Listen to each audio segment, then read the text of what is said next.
Coming up next in today's RedChip FutureTech Investor Conference is Velo3D, ticker VELO on the Nasdaq. Presenting today will be CFO Jim Suva and CEO Arun Jeldi. Gentlemen, are you there?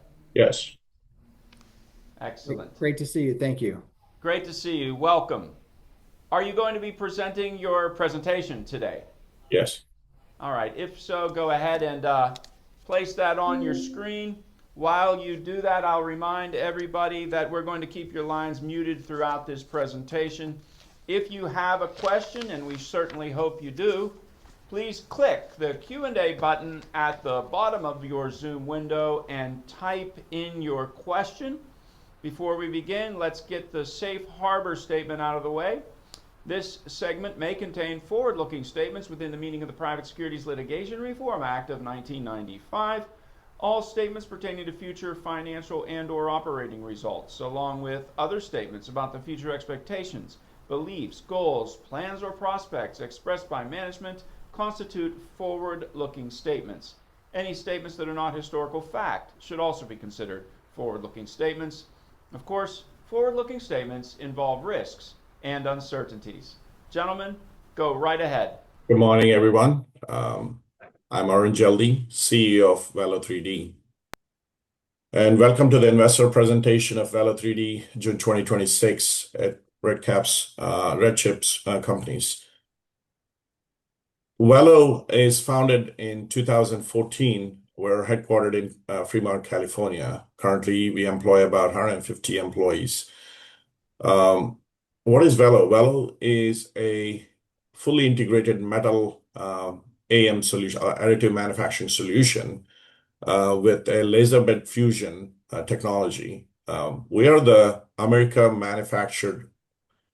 American manufactured, made in America, largest laser bed fusion OEM. Velo has a strong moat of about 63 issued patents, actually 64 issued patents and 51 pending. So about 114 patents issued and pending. So our technology involves two stacks of products. One is a software product and one is a hardware product. A software product, we have a software called Flow and Assure. Flow is a slicing software, and Assure is a quality assurance software, which is fully developed in-house and holds the IP on them. And our machines are called Sapphires. Sapphire, we have three different Sapphire machines. One is Sapphire, Sapphire XC, and Sapphire 1MZ. Sapphire 1MZ is the 1 meter Z height, the largest laser bed fusion machine what we produce. So we have a diverse customers in our what we serve for, and we focus on mainly four important sectors. One is aerospace, space, and defense, and energy, like semiconductors. And then we have semiconductors and energy is one sector, and then space and defense is another sector. You can see we have quite a bit of prominent names here, anywhere from RTX, Sikorsky, U.S. Air Force, defense. We serve all three of them, like Air Force, Navy, and Army. And you can recently see several different press releases from the company on winning several contracts directly from the defense space. And then the space, as everyone know, Velo is well known for the initial mode of SpaceX machines, which we delivered back in 2018 and 2021. The recent Raptor engine and all other 3D, what Elon talks about is specifically, is a pure Velo platform. So we are very much focused also on semiconductor. We do quite a bit of work with the famous names here, and most of them are designing and production of the lithography machines and other semiconductor producing machines. So we have a big CM network we also work with.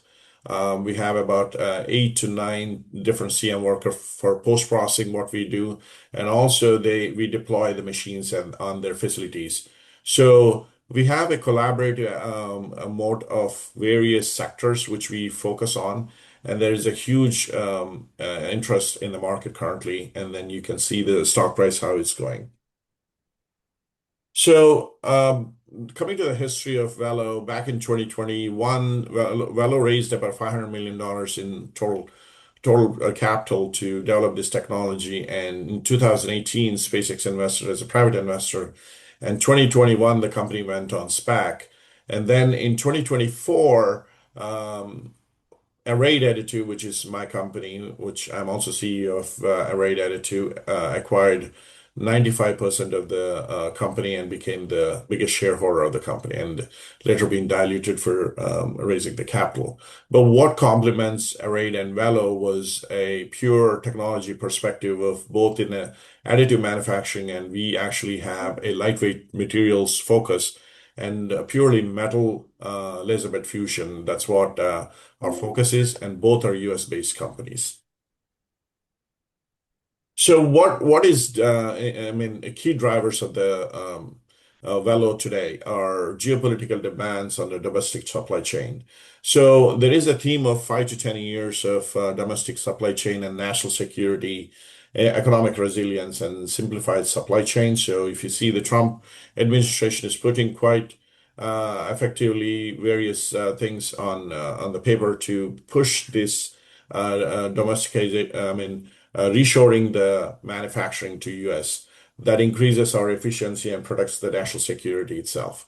The market is big, and it has tripled from 2022 to 24 on this reshoring of manufacturing. And Velo is leading as a digital manufacturer, is creating waves in this sector.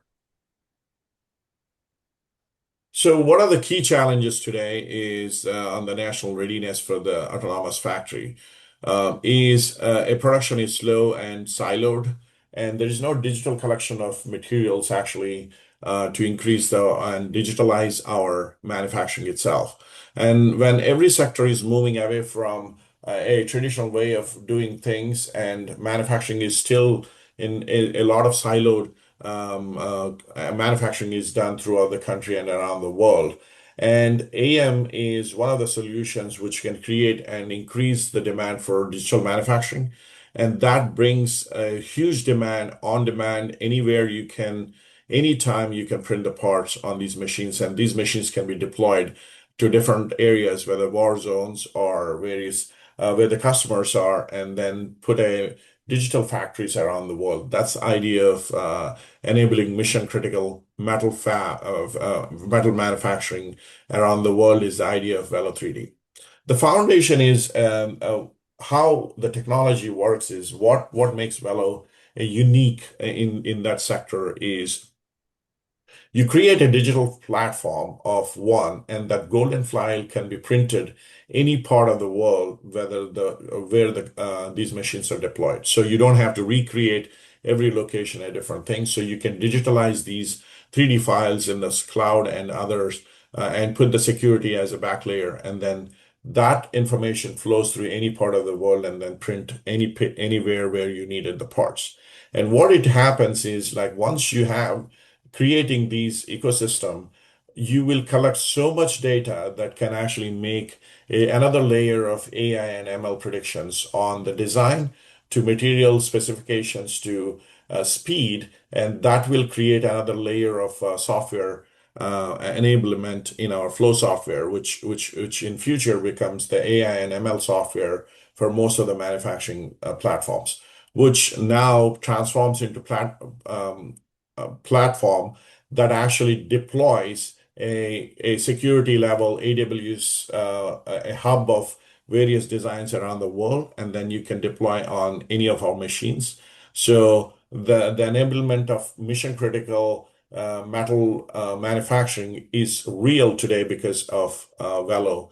And then we are creating that next level of machine learning and AI to become an autonomous dark factories in the future. So in that factor, we expanded our footprint 3 times this year and building hundreds of machines to deploy in next 4 to 5 years. So, coming to the key markets of demand and go-to-market strategy, as I mentioned in the past, like in my previous talk, is like we are focused in 4 areas. We're not deviating from that is purely because of how AM is very suitable in these. So, AM metal especially is very suitable in certain factors where you charge to be low production, high quality, high complex parts rather than any automotive industry just to scale it to that level. Especially when you manufacture at US, it doesn't make any economic sense for us. So we are fixing our 4 sectors like defense, space, semiconductor, and energy markets for the same reason. And in the last year, you have seen how Velo has transformed these sectors and won several of those contracts. And that makes it unique that where it's suiting. And our technology moat has proved that in these sectors very efficiently. So, how did 2025-26 is a transformative year for Velo?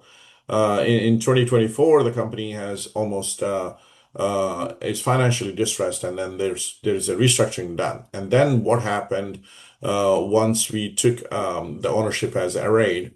We changed the business model from a single source of selling the machines where there is a long lead time and then there is a high overhead, which caused the company to go into the financial distress. So we changed it to a recurrent income model where the end product is delivered to the customer, and the end product of these machines or the OEM, and these machines is basically parts.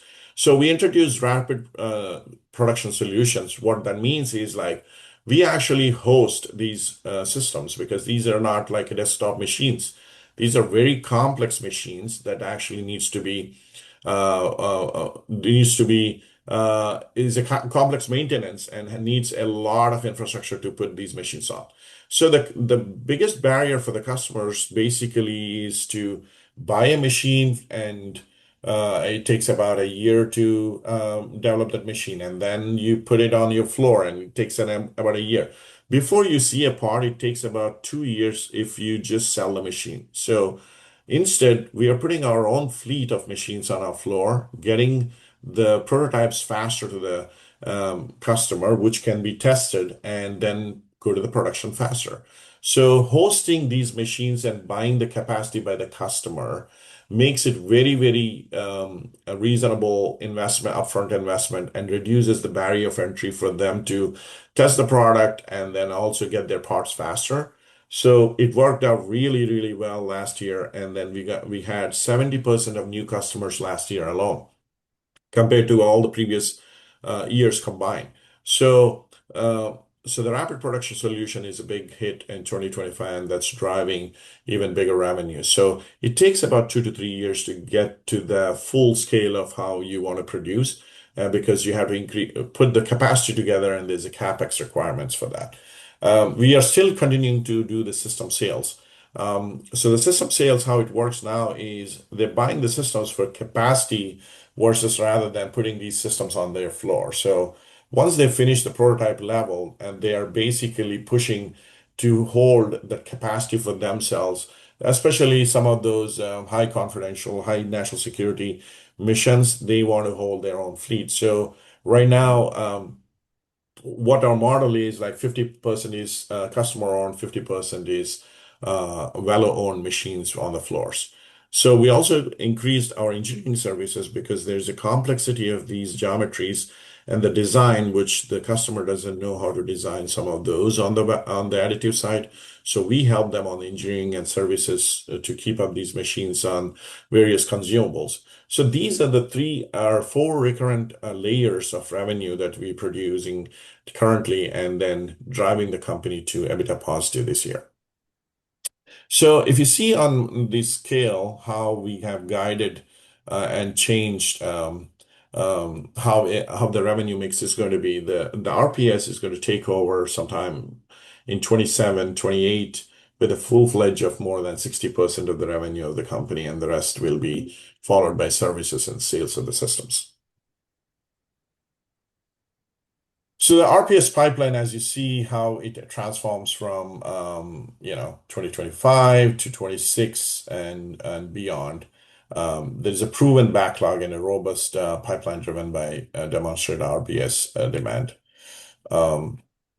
So in that aspect, so this year we're expanding 3 times the size of what we are manufacturing today in Velo in Fremont. And we finalized our location, and it's going to be in California. And then that will be fully equipped with 100 machines as a phase one in 2.5 years. Each machine today produces about 2 million on an average in revenue for each machine. So you can calculate once we put in the 100 machines with post-processing and also sale of the machines, that facility can give anywhere between 300 to 400 million in revenue. So that will be completed within 2.5 years. That's 2 years. By mid-2028, it's fully equipped with 100 machines. And then the construction, I mean, it's a brownfield, which we leased a property. So that makes it easy to immediately ramp up. And then the facilitization should complete in the next 3 months. The phase two, phase three, and phase four all together combined, we will be keeping about 400 plus machines by within 5 to 7 years. That's the long-term mission of the Velo, where the capacity increases the data collection and also increases the efficiency of these machines by a closed circular loop of feedback. And then that pushes the software level to the next level of AI and ML technologies, where the dark factories is no more a fiction, it's a reality by Velo3D. So we are at an inflection point where Velo is leading the way in metal AM, especially in US, specifically to those defense and space technologies and also semiconductor and energy sectors, and expanding its footprint to globally by increasing its revenue margins and then becoming EBITDA positive in 2026 later this year. And especially the marquee customers, what you have seen on our presentation can tell you the stories, how we have transformed a company from a different business model to a real money-making machine in 1.5 years. And thank you for giving me time to present this presentation, and hope you guys have a lot of questions, and I'm willing to take those questions. And Jim can talk more on the financial side. I can talk more on the mission and how we're going to expand our footprint. And Arun, we had a question asked in the chat, ask about any security on how you print for customers or print files, or any security that people should kind of be aware of as you print these highly important confidential products. So if you see the certification on the cybersecurity, I think we are days away from CMMC 2, and then also we are AS91 certified, AS9100 certified manufacturing facilities, and we have all the securities. What we are doing on the defense side, we have all those controls today, and we've been successfully doing that currently, and we are expanding that portfolio wherever we deploy on the cybersecurity level. Great. And then there was a question that I'll answer about how were our recent results and outlook. Q1 was very strong. We're very pleased with that. Our revenues grew 48%. Again, 48% year over year. We've given full year annual guidance of 60 to 70 million, which results in revenue growth of 30 to 52%. So the strength that you see in Q1 wasn't an aberration. We're actually looking at a very strong year, and we have about 30 million in our backlog. So we're very pleased with Q1 results and excited about our outlook, which aligns with what Arun said for the strategy.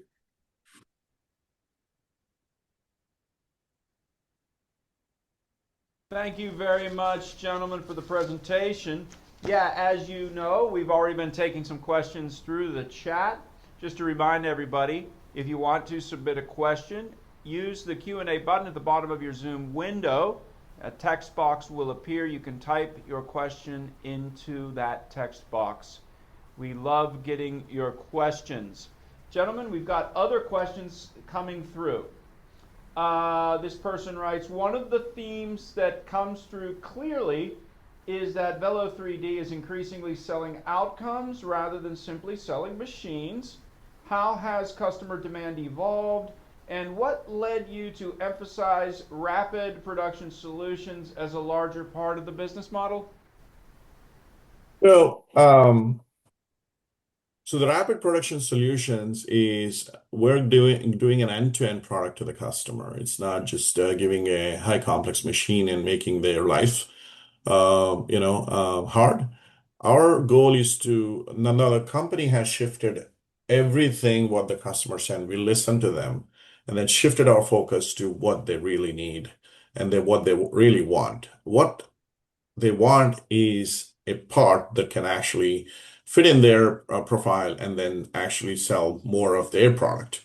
They're not here to deal with a complex machine and worry about when their part's going to come and how complex it's going to be. So it's not about one machine or 10 machines they want. They might need 100 machines for the programs what we deal with. And it's quite impossible for them to put the infrastructure together. I mean, we are pooling all the needs of the various customers together. And these are the lessons learned when you see back in the Industrial Revolution and how the supply chain has evolved.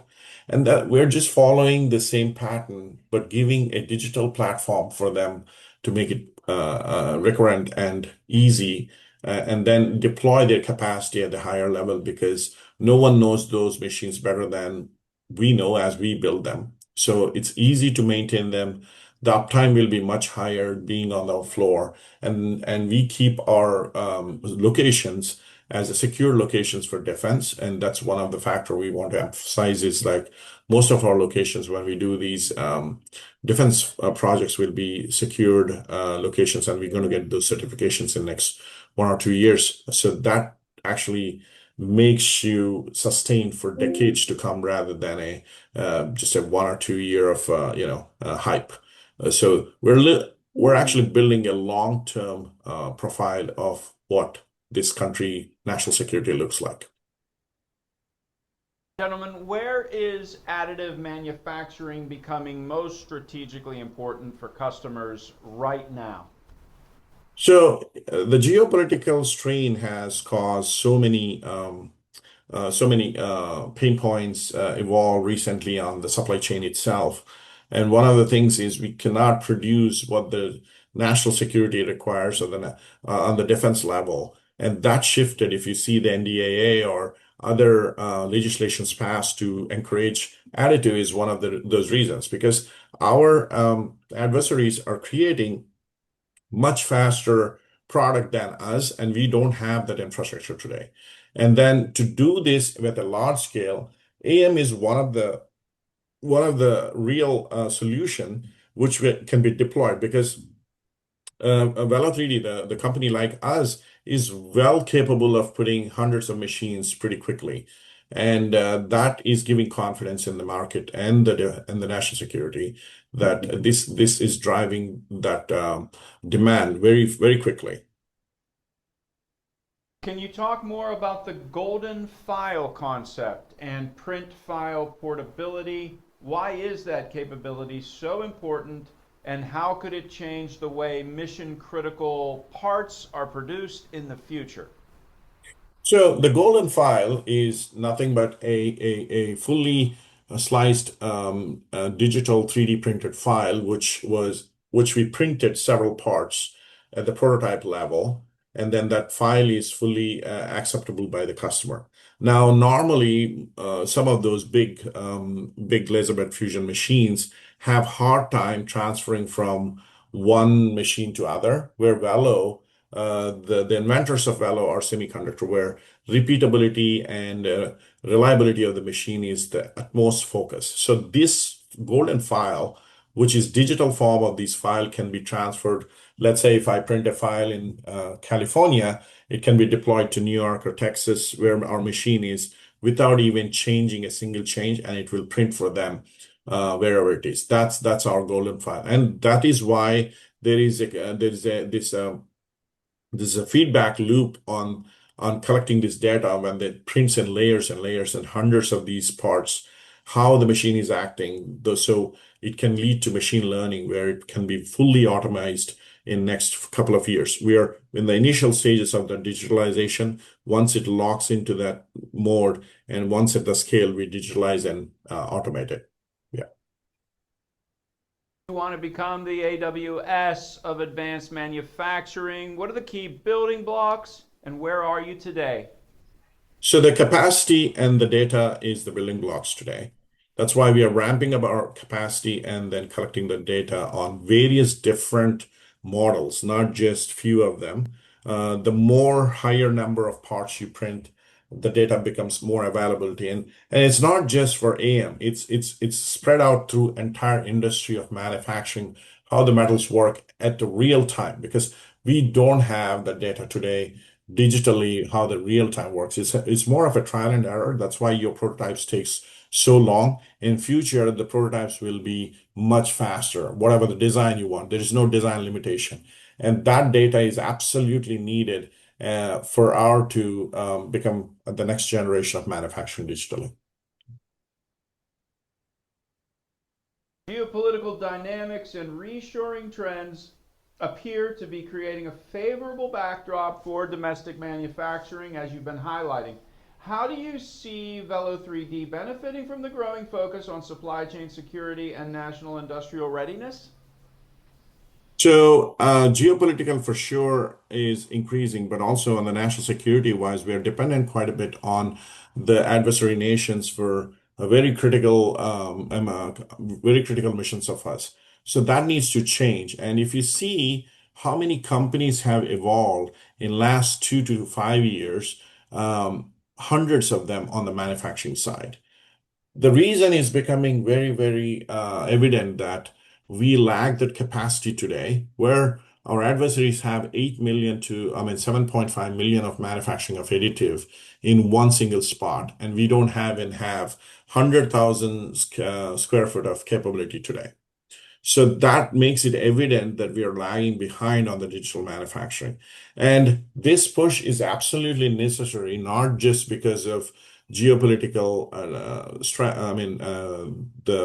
the conflicts, but also it's necessary to become a US manufacturing as a hub and this can only happen with automation and the technologies we have, not depending on the people itself, where the adversaries depend quite a bit on the people.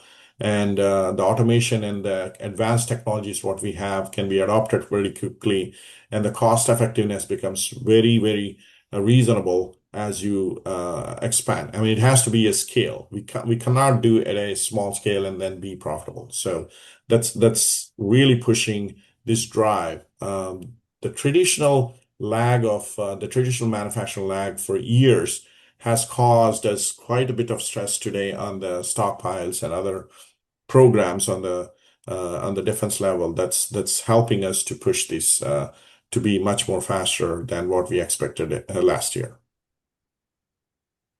Okay, we've got 30 seconds left for this final question.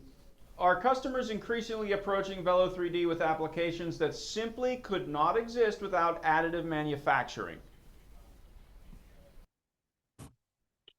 So the customers, if you see, the design freedom is the key, is the main thing for additive manufacturing. Right now, the engineers actually design most of their design based on the manufacturability and the physics laws. But if you take those factors out, the physics laws still apply. But if there is no limit on the design, now the engineers have the freedom to go to the next level of designing. And it's very hard on those low angles and then narrow channels to create in a traditional manufacturing. And that makes it quite evident that we need next generation of parts and we need next generation of efficiency in engines, design frames, or else in the software in the manufacturing. And that is pushing our that AM quite evidently to the next generation manufacturing. Jim and Aaron, thank you very much. It's Velo3D, VELO on the Nasdaq. For more information, call us at 1-800-RedChip or write us at velo@redchip.com. Thanks again, gentlemen. Thank you all. Thank you. Thank you. Bye.